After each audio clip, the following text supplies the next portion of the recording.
How to log out Discord on all devices. So the first step is to open your Discord app and then click on your profile found on the lower right corner of the screen. Once you're in Discord, so let's just go back first, you just simply scroll down and look for devices right here. Click on devices, wait for it to load, and then you may scroll down and simply click on log out all known devices on the lowermost part of the screen or the bottommost part of the screen. Click on log out and then you should type in your password to log out all of the devices. Click on next and please proceed with the provided steps.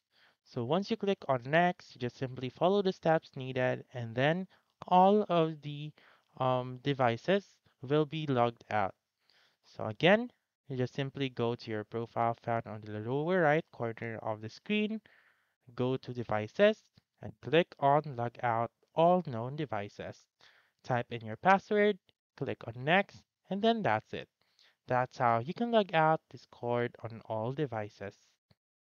So that's all for this video. Let me know in the comments section if this works out for you.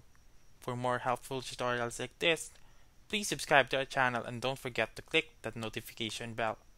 Thank you for watching and have a wonderful day.